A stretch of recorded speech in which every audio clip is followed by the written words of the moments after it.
Hi all welcome to Blasters Arena. Kerala ബ്ലാസ്റ്റേഴ്സിന്റെ പുതിയ പരിശീലകനായ ഡേവിഡ് കാറ്റലയ്ക്ക് കീഴിലുള്ള ആദ്യ മത്സരത്തിന് വേണ്ടിയാണ് ക്ലബ്ബ് ഇപ്പോൾ തയ്യാറെടുക്കുന്നത്. എതിരാളികൾ ഈസ്റ്റ് ബംഗാളാണ്. സൂപ്പർ കപ്പിലാണ് ഈ ഒരു മത്സരം നടക്കുന്നത്. നാളെ രാത്രി ഇന്ത്യൻ സമയം 8 മണിക്കാണ് ഈ ഒരു മത്സരം നമുക്ക് വീക്ഷിക്കാൻ കഴിയുക. ക്ലബിന്റെ ചരിത്രത്തിൽ ഒരു കിരീടം പോലും നേടാൻ കേരള ബ്ലാസ്റ്റേഴ്സിന് കഴിഞ്ഞിട്ടില്ല. കന്നി കിരീടം നേടിക്കൊടുക്കുക എന്ന ചാലഞ്ചാണ് കാറ്റല എന്ന പരിശീലകന്റെ മുന്നിലുള്ളത്. ഭാവിയിൽ കിരീടങ്ങൾ നേടാൻ കേരള ബ്ലാസ്റ്റേഴ്സിന് സാധിക്കും എന്ന കാര്യം ഈ പരിശീലകൻ ഇപ്പോൾ പറഞ്ഞിട്ടുണ്ട്.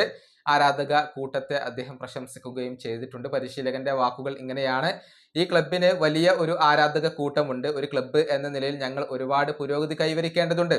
അത് എളുപ്പമുള്ള കാര്യമല്ല. പക്ഷെ ആ പ്രക്രിയയിലാണ് ഞങ്ങൾ ഇപ്പോൾ ഉള്ളത്. തീർച്ചയായും ഭാവിയിൽ കിരീടങ്ങൾ വരിക തന്നെ ചെയ്യും.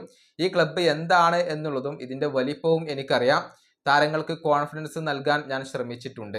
ഇതാണ് ഡേവിഡ് കാറ്റല പറഞ്ഞിട്ടുള്ളത്. ഏതായാലും ഈ പരിശീലകന്റെ കീഴിൽ എത്രത്തോളം മികവ് പുലർത്താൻ ക്ലബിന് കഴിയും എന്നതാണ് ആരാധകർക്ക് അറിയേണ്ടത്. കഴിഞ്ഞ ISL സീസണിൽ കേരള ബ്ലാസ്റ്റേഴ്സ് വളരെ നിരാശപ്പെടുത്തുകയാണ് ചെയ്തിട്ടുള്ളത്. ഇനിയിപ്പോൾ അവസാന പിടിവള്ളി എന്ന രൂപത്തിലാണ് സൂപ്പർ കപ്പിനെ ഇപ്പോൾ ആരാധകർ പരിഗണിക്കുന്നത്.